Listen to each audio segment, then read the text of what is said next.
Vamos al Evangelio de Juan capítulo 18. El último estudio que vimos fue en este capítulo, y casi como que ese estudio como que resume todo el capítulo 18.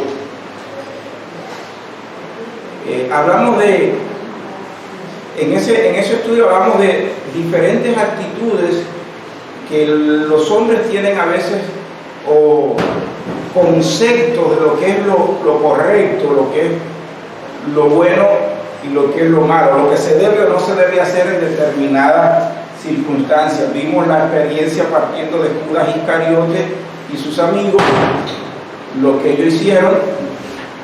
Vimos la experiencia de Pedro y lo que él hizo, intentando ayudar al Señor, y vimos lo que nuestro Señor hizo. Vimos también cómo la reacción de Jesucristo es totalmente contraria, diferente a lo que Judas y su gente hizo y a lo que Pedro hizo. Desde su perspectiva, desde la perspectiva de Judas y sus amigos, sus aliados, lo que ellos estaban haciendo era lo correcto, lo que convenía a sus intereses. Desde la perspectiva de Pedro, igualmente, lo que él estaba haciendo no estaba mal, era lo bueno, porque estaba tratando de ayudar al Señor. Pero el Señor descalificó a lo uno y a lo otro y mostró que era lo correcto que se debía hacer. Titulamos ese estudio "La copa que el Padre me ha dado, no la he de beber". Y eso resume casi todo el capítulo. Ahora bien, hay otros detalles en el capítulo 18, como el que les quiero compartir en esta mañana.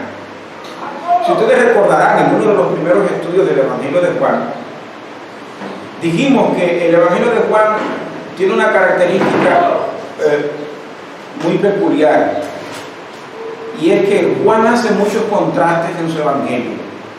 Luz y tinieblas, por ejemplo. Jesús, la luz resplandeció sobre las tinieblas, eso lo podemos ver por allá por el capítulo 1. Los hijos de su padre el diablo y los hijos de Dios, los verdaderos hijos de Abraham, etcétera, etcétera. Hay muchos contrastes en el Evangelio de Juan, y uno de ellos es el que yo les quiero compartir en esta mañana. Y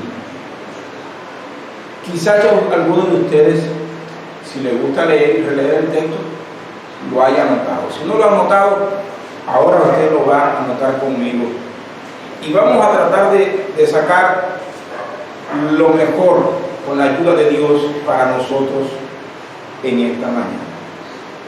Entonces, el capítulo 18, versículo 1, ahora viene a ser importante para nosotros. Mire ahí el texto, y el versículo 1 describe el escenario en el que se van a desarrollar los acontecimientos del capítulo 18. Dice que estaban al otro lado del torrente de Cedrón, en donde había, ¿qué cosa? Un huerto. Así que el huerto ahora es importante aquí, porque el contraste surge de un huerto. Y miren, quiero invitarles a contrastar el huerto de Getsemaní, donde Jesús oró aquella última noche antes de ser arrestado.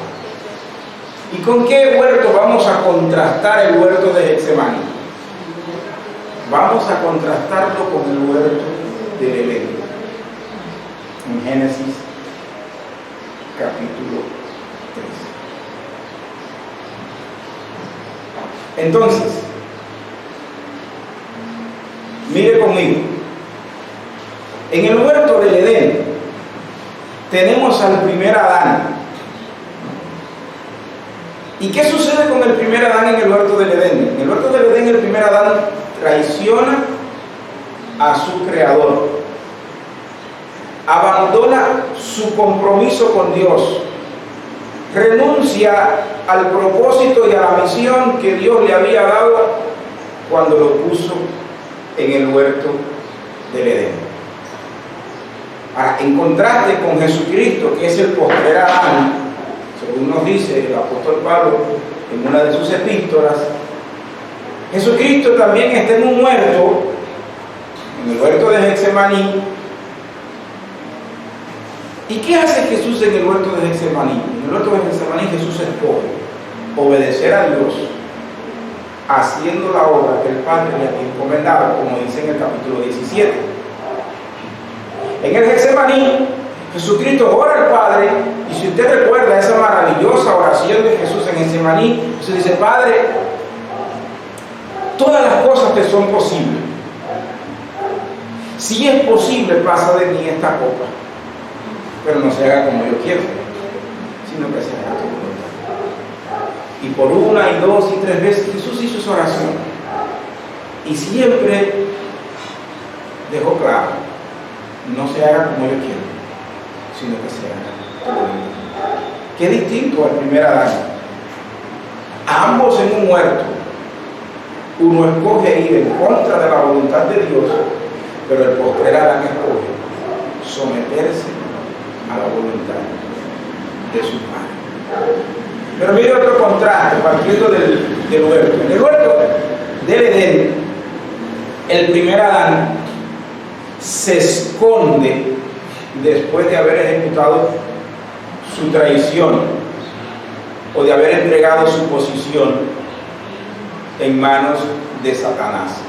Se escondió, dice el texto en Génesis, el hombre y su mujer, cuando oyeron la voz de Dios en el huerto, que hicieron, se escondieron porque estaban desnudos. Para encontrarte con Jesucristo, el postrer Adán, mírelo acá. En este huerto, ¿qué hace Jesús?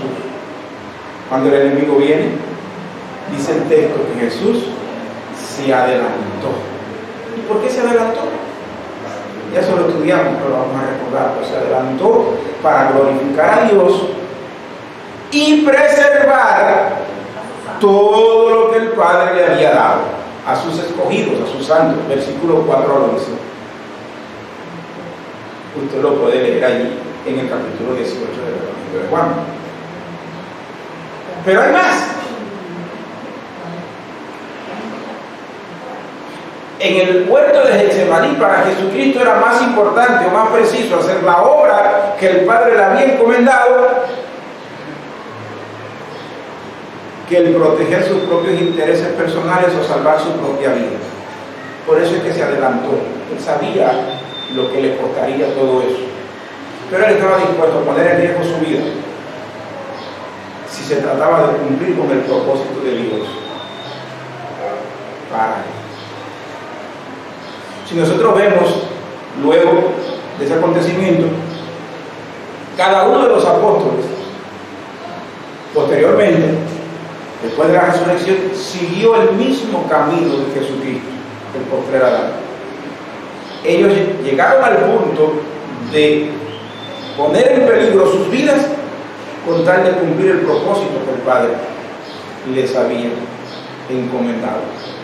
Y uno de ellos, para mí, uno de los testimonios más lindos es el de Pablo. En Filipenses capítulo 3, Pablo dice que todas las cosas que para él eran ganancia, las había estimado como pérdidas, las tenía por basura, por una sola cosa: la excelencia del conocimiento de Cristo Jesús, dice él, mi Señor, por amor del cual lo he perdido todo y lo tengo por basura. Así que la experiencia del postrer Adán en Getsemaní marcó de tal manera la vida de los discípulos que ellos siguieron el mismo camino del Señor posteriormente. Mira otro contraste. En el huerto del Edén, el primer Adán escoge hacer causa común con la mentira, con Satanás, y desecha la verdad, desecha a Dios. Mientras que en el huerto de la traición, allí en Getsemaní, el postrer Adán se mantiene fiel a su identidad divina, que es esencialmente ¿cuál? La verdad. Recuerden en el capítulo 14, verso 6, cuando él dice a sus discípulos: yo soy el camino, la verdad y la vida, nadie viene al Padre sino por mí.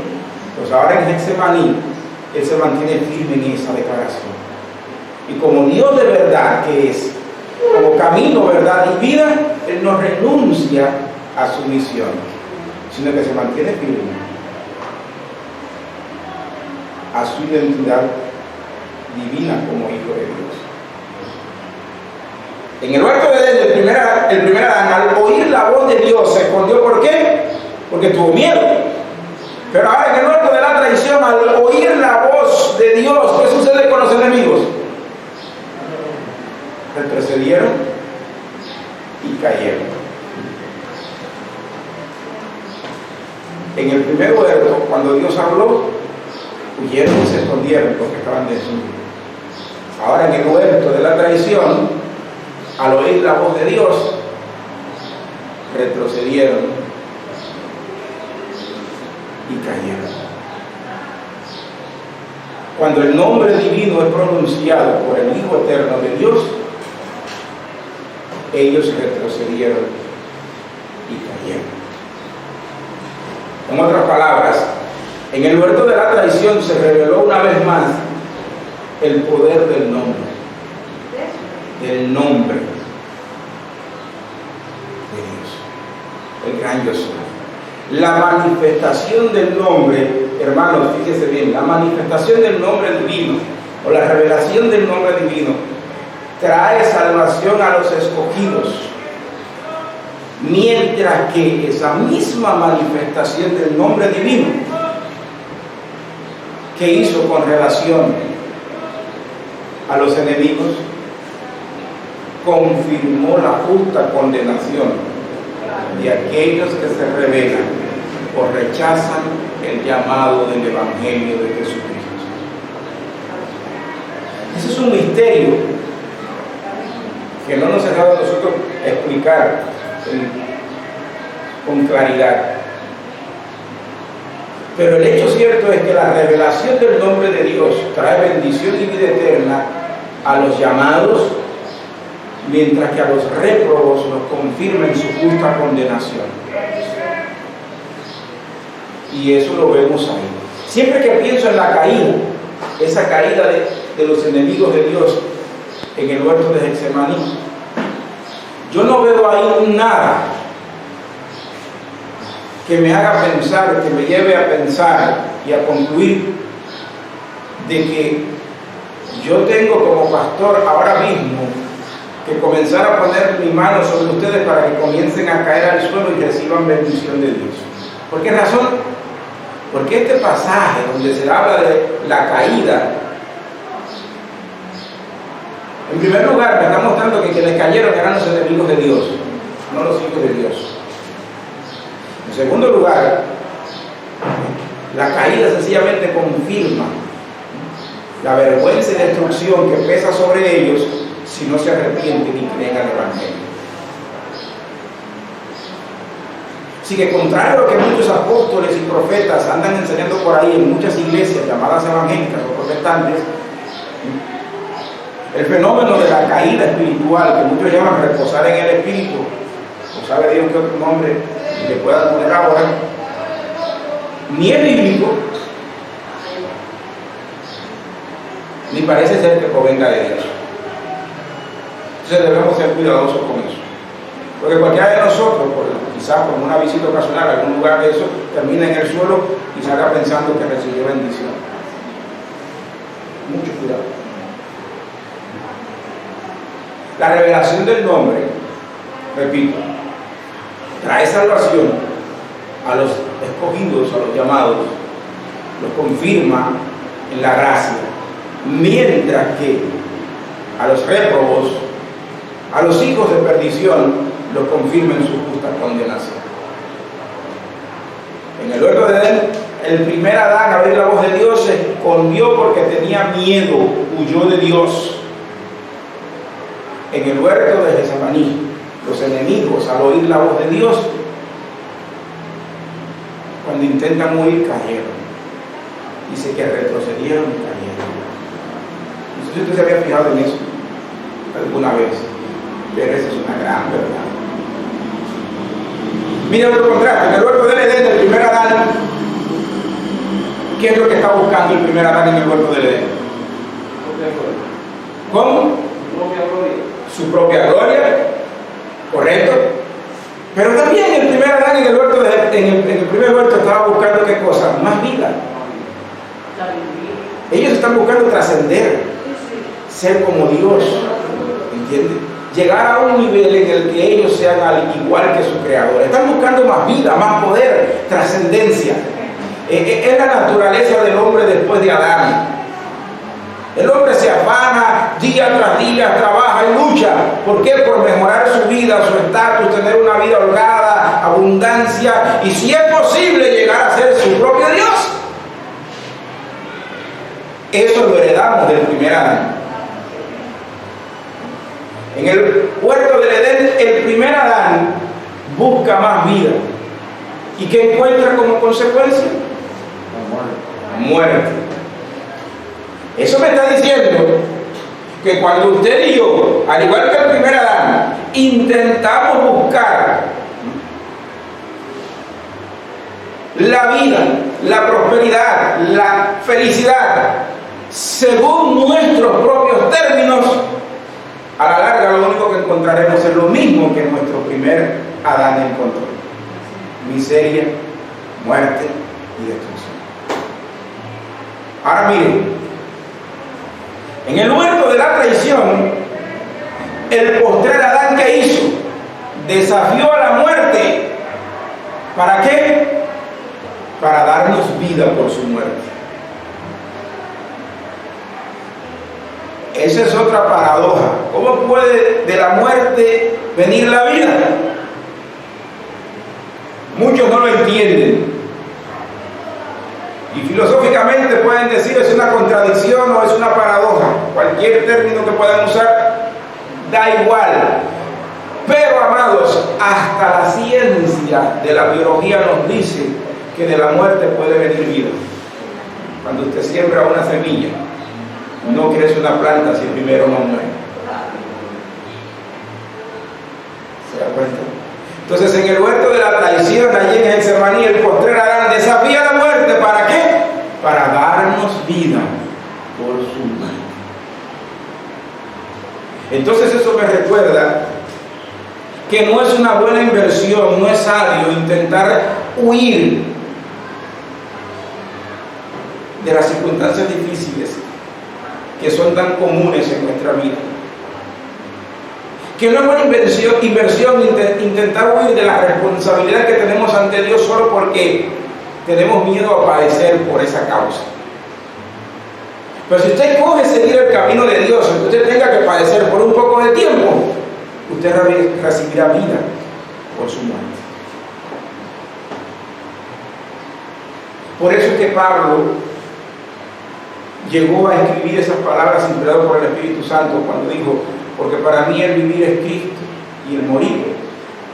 Pablo llegó a descubrir por su propia experiencia que la muerte no era una pérdida, sino una ganancia. Por eso, y le he hablado en otras ocasiones de la experiencia de Jim Elliot, un misionero norteamericano que se fue con su esposa y otros misioneros a las selvas del río Amazonas en Sudamérica a predicar el evangelio a las tribus salvajes que todavía existen en esa zona. Y cuando alguien trató de persuadirlo para que él no fuera por los peligros que corría a meterse en la selva, Jim Elliot respondió con estas palabras: no es necio aquel que deja todo lo que no puede retener para ganar aquello que nunca podrá perder. Él sabía que sin aquella empresa tenía que morir, él recibiría vida, porque ya Jesucristo había ido primero que él a la muerte para asegurar vida para él. Y eso hizo el postrer Adán en esa semana de la Pasión, o Semana Santa, como muchos la llaman, que se celebró hace unos días atrás. Él fue a la cruz, él desafió a la muerte para darnos vida por su muerte, cosa que el primer Adán no quiso hacer en el primer huerto, y renunció a Dios para seguir su propio camino en busca de la vida. En el huerto del Edén, hay más, fíjese. En el huerto del Edén, el primer Adán se deja arrastrar por el error, por la mentira de Satanás, pero también por la buena intención de su mujer. A diferencia de él, Jesucristo, el postrer Adán, acá en el huerto de la traición, desecha la agenda o el consejo de su buen amigo Pedro. En el primer huerto, el primer Adán sigue el consejo de su esposa. En este huerto, en el segundo huerto, o el huerto de la traición, Pedro es el que viene ahora a interferir. Pero Satanás no solamente puede usar a la mujer, también puede usar al hombre. En el primer huerto usó a la mujer, en el segundo huerto utiliza a Pedro. Y en el segundo huerto Pedro trata de imponer su agenda, sacando espada y cortando orejas. Cada vez tenía hábito de carnicero Pedro. Pero dice el texto que el Señor lo reprendió.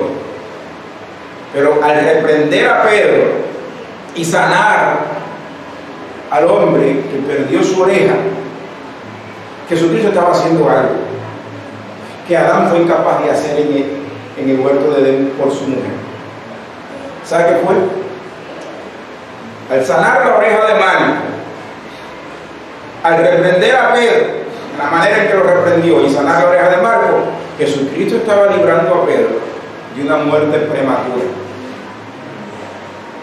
Porque Pedro pudo haber sido arrestado también aquella noche y haber muerto también en la cruz por haber levantado el arma contra un siervo del sumo sacerdote. Abraham fue radicalmente incapaz de librar a su esposa en Edén, pero Jesús es completamente suficiente para librar en el huerto de la traición a sus escogidos. Y eso fue lo que hizo también. Yo mismo soy, si me buscáis a mí, ¿qué dijo Jesús? Dejad ir a ellos. Qué diferente el postrer Adán con relación al primer Adán. Ahora bien, este contraste, esta mañana cuando volvía a repasar esto y pensar en este contraste que hay entre el primer huerto y el huerto de Getsemaní, el huerto de la traición, me quedé pensando en una conversación que tuve hace varios años atrás con un buen amigo mío en los Estados Unidos. Y en aquella conversación con él, lo que le compartí fue lo siguiente. Présteme atención. Por una extraña razón, muchas veces Dios hará volver a sus escogidos al lugar en donde alguna vez el enemigo se enseñoreó de ellos a fin de destruirlos y hacerlos desaparecer. Vuelvo a repetirlo, por alguna extraña razón, muchas veces Dios va a hacer volver a sus hijos a ese lugar en donde alguna vez intentaron aplastarlo y destruirlo con un único propósito: levantarlos, manifestar su gloria y darles una poderosa salvación, victoria sobre el enemigo. La Biblia tiene montones de ejemplos de eso. Y ahora mira,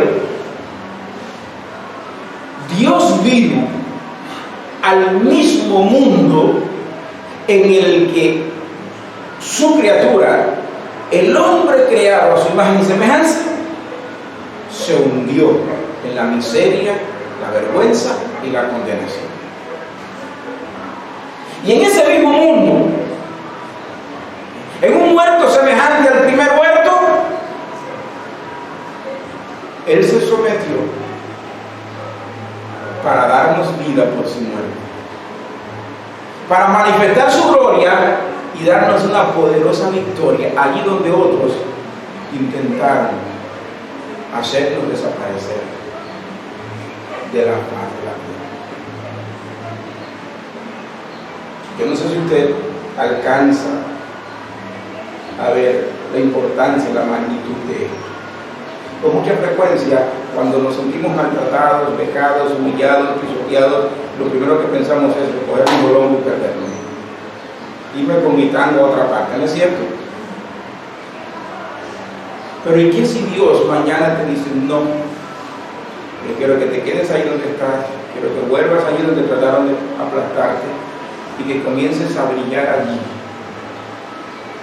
Yo te voy a levantar allí, te voy a dar victoria allí, voy a manifestar mi gloria allí. Y entonces después nos iremos a otra parte. Pero yo voy a hacer manifestar mi nombre allí, primero, para que haya testimonio de que hay un hombre o una mujer de Dios. ¿No es maravilloso eso, hermano? Claro que sí. Está fuerte. Pero aquí le va dos ejemplos bíblicos. Número uno es el ejemplo de Moisés. ¿Lo recuerdan? Dice la Biblia que Moisés era príncipe en Egipto y que una mañana, un día, quizás andaba Moisés de paseo, caminando, inspeccionando, mirando, disfrutando todo lo que iba a heredar quizás de su padre el faraón, o chequeando el trabajo en su imperio, el imperio de su padre, y se encuentra a un esclavo hebreo maltratando a otro esclavo hebreo. Los que vieron la serie tendrán más clara esa imagen en su memoria. Los que no, léanse el libro de Éxodo. Dice que cuando Moisés intenta persuadir al hebreo para que no siga maltratando a su hermano hebreo, el que maltrataba a su hermano le dijo: ¿y qué? ¿Quieres hacer conmigo lo mismo que hiciste con el egipcio? Sucede que Moisés había matado a un egipcio y pensaba que nadie lo había visto. Pero siempre hay un ojo que te ve. Y alguien vio a Moisés. Y fue ese esclavo. Dijo: vas a hacer conmigo lo mismo que hiciste con aquel egipcio. Un egipcio que también maltrataba a un hebreo, y Moisés lo mató. Porque estaba maltratando su sangre, su raza. ¿Qué pasó con Moisés cuando se sintió descubierto, delatado por el crimen que había cometido? Dice la Biblia que huyó, tuvo que huir de Egipto porque sabía que empezaba sobre él una sentencia de muerte. Que ni el hecho de ser hijo adoptado del faraón lo iba a librar de la muerte, porque él era un hebreo. Y como tal, un esclavo hebreo no podía matar a un egipcio y seguir viviendo. Así que el hecho de ser príncipe de Egipto no lo iba a librar. Entonces Moisés huyó al desierto. 40 años habían pasado. Ya Moisés quizás ni se acordaba de aquello, había hecho un hogar a una familia por allá por Madián, y ahora era el pastor de las ovejas de Yetro, su suegro. Nos dice el texto sagrado que muy ocupado él en su labor de pastor, vio una zarza que ardía en la cúspide del monte. Aquello llamó su atención y él quiso ir a ver por qué razón la zarza ardía y no se consumía. Y allá va Moisés escalando la montaña, y cuando llega a la montaña se encuentra con el mismo Dios, quien le dice: es tiempo de volver a Egipto. Es tiempo de volver al lugar en donde intentaron aplastarte. Es tiempo de volver al lugar donde intentaron destruirte. Es tiempo de volver al sitio del que huiste, lleno de pánico y de miedo, para salvar tu vida. Obviamente Moisés no quería ir. Ustedes conocen la historia. Pero Moisés tuvo que volver, porque Dios lo estaba mandando. 40 años atrás Moisés intentó hacer la obra de Dios a su manera, como Pedro intentó hacerla en su momento. Pero 40 años atrás Moisés fracasó, porque la obra de Dios, amados, no se hace a la manera del hombre, sino a la manera de Dios. Y tuvo que pasar 40 años en el desierto. Y fue una vez que se cumplieron esos 40 años que Dios vino a él, vino a su encuentro y dijo: ahora es el tiempo, vente conmigo, vamos a hacer esto, pero a mi manera. Lo llevó a brillar allí, en donde un día fue calificado de cobarde, de traidor y de fugitivo. Eso hizo Dios hace ya mucho tiempo. Él vino desde el cielo aquí, en donde su tesoro más preciado, el hombre creado a su imagen y semejanza, había sido aplastado, humillado, despojado de toda su gloria por causa del pecado. Y es en ese mismo terreno en donde el hombre sufrió la peor de sus derrotas, él vino a conquistar la gloria. ¿Para quién? ¿Para él? No, ya la tenía. Vino a conquistar la gloria para aquellos que la habían perdido en Adán. ¡Qué maravilloso! Ahora mira el segundo ejemplo, y es el mismo ejemplo de Jesucristo. En el Evangelio según San Juan, capítulo 11, cuando estudiamos el capítulo 11, recuerda la historia de la muerte de Lázaro, la enfermedad y muerte de Lázaro.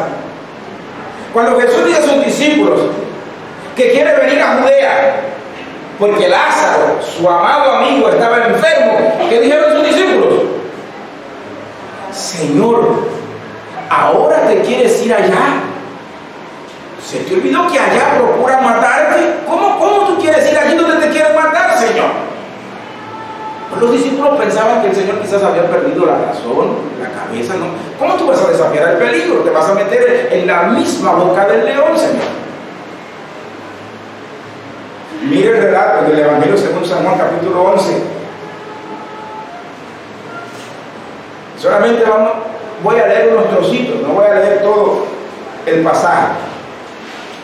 En el versículo 7, al final del versículo 7, Jesús dice, vamos a Judea otra vez. Dice Jesús a sus discípulos. Verso 8 le dijeron los discípulos, Rabí, ahora procuraban los judíos apedrearte y otra vez vas allá. ¿Cómo se te ocurre? Señor, ¿qué estás pensando? Respondió Jesús, ¿no tiene el día 12 horas? El día judío tiene 12 horas, el nuestro tiene 24, para que entiendan. El día judío tiene 12 horas nada más, en el calendario hebreo. Pero nosotros que vivimos en el calendario romano o gregoriano, el día tiene 24 horas. Así que no se sorprenda, no es que hay error en la Biblia, es que hay que saber la diferencia entre un calendario y otro. Entonces dice, ¿no tiene el día 12 horas? Es la pregunta del Señor. Y él mismo responde, el que anda de día no tropieza. ¿Por qué razón no tropieza? Porque ve la luz de este mundo.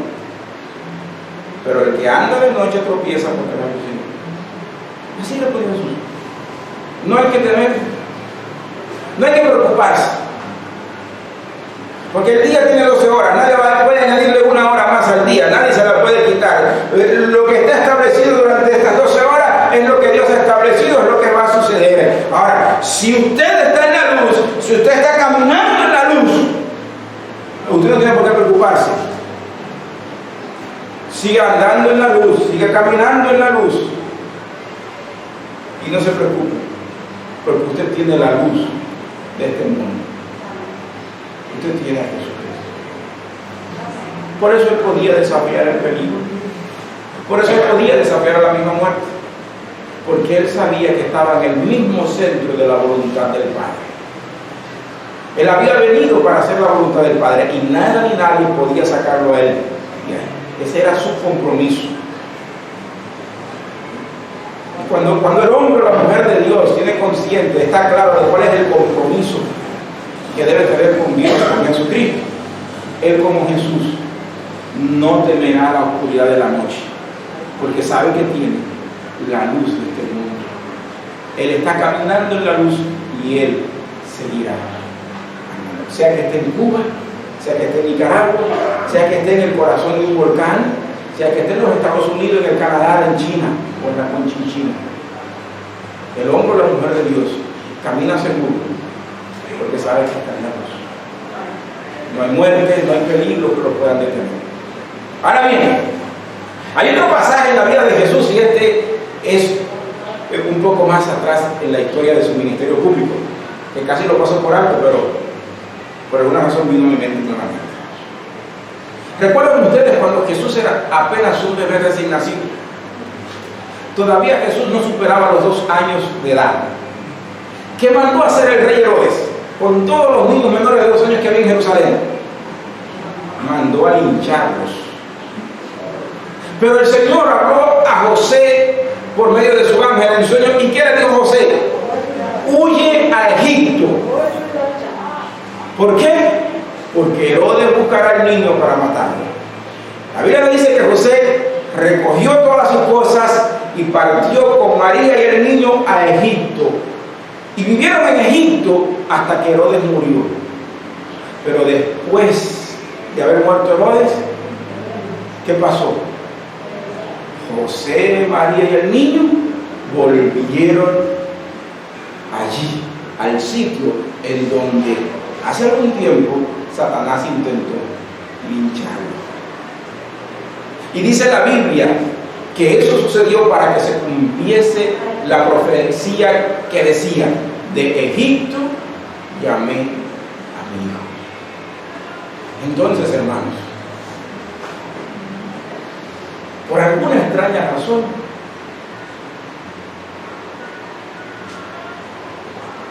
Dios se reserva el derecho de hacernos volver a veces a ese lugar al que no quisiéramos volver,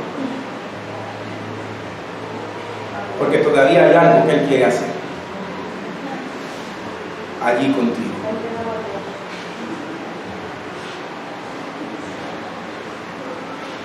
Esos contrastes entre el primer huerto y el huerto de la traición me hicieron pensar en eso.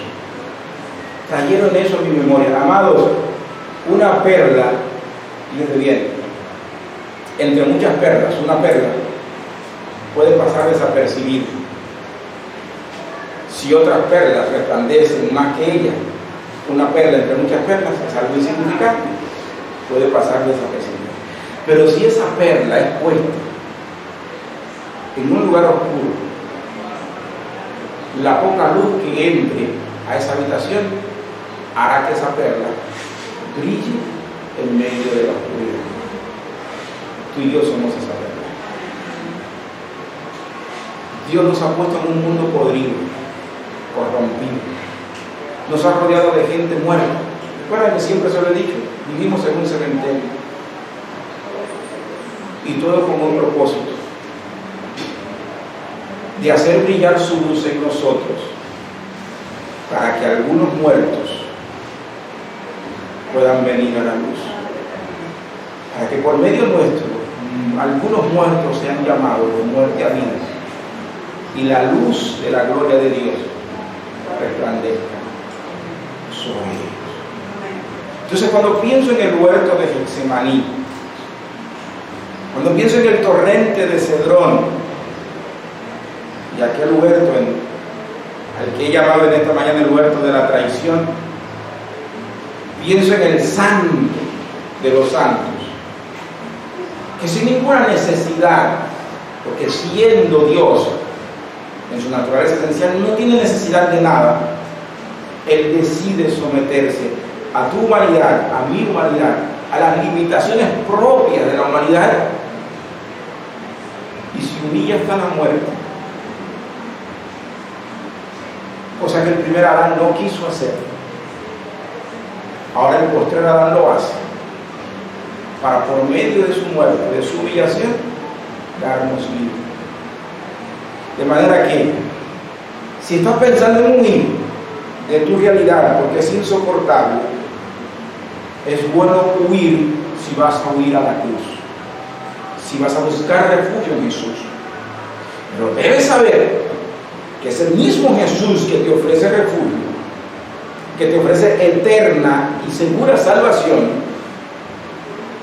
Probablemente en algún momento te diga: yo quiero que tú brilles allí en donde hasta hoy han intentado pisotearte, aplastarte y destruirte.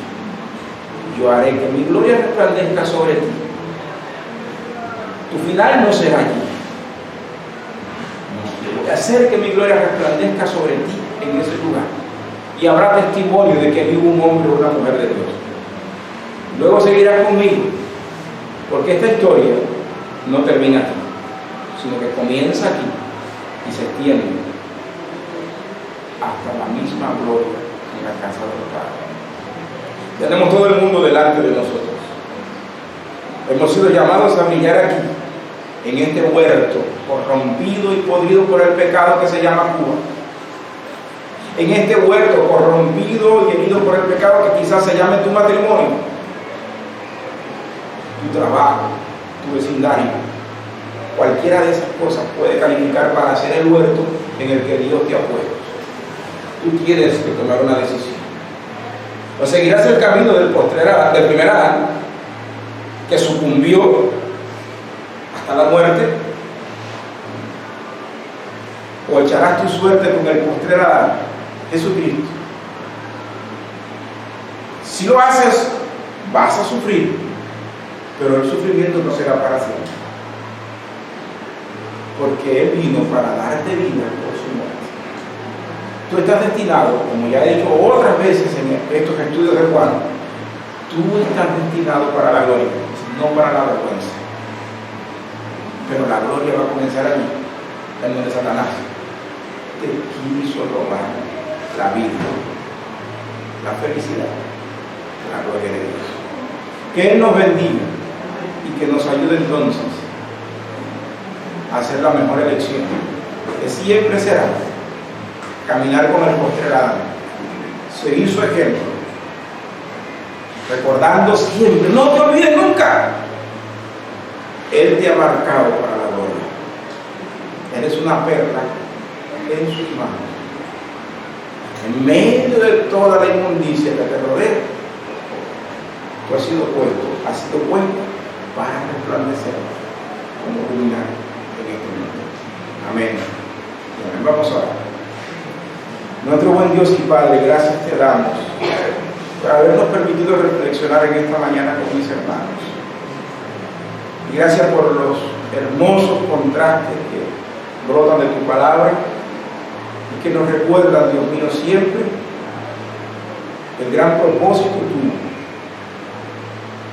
el gran anhelo de tu corazón de manifestar tu gloria en nosotros y hacernos resplandecer como luminares en este mundo, tan lleno de tinieblas, tan sucio por el pecado. Oh Dios del cielo, te ruego por ese matrimonio que cual huerto del Edén parece estar sucumbiendo en la miseria, la vergüenza y la muerte. Tú puedes darle vida a ese matrimonio. Ruego por ese hogar, esa familia que se va despedazando y parece ya no tener solución. Y puedes levantar nuevamente, Dios mío, ese hogar, esa familia. Ruego, Dios mío, por ese corazón que también es un muerto, Dios mío, y que está a punto de sucumbir ante Satanás y ser sofocado y destruido por el pecado. Padre, hazlo resplandecer. Recuérdale que Jesucristo ha venido y que Él quiere dar vida por medio de su muerte en ese huerto, en ese corazón, en ese matrimonio, en ese hogar, en esa familia, en esta ciudad, en esta nación. Ayúdanos a asumir esa responsabilidad y a no huir acobardados. Señor, si hemos de volver a la pelea, queremos volver a la pelea en el poder de tu gloria. En el nombre de Jesús. Amén. Que el Señor nos bendiga, amados hermanos, en esta mañana.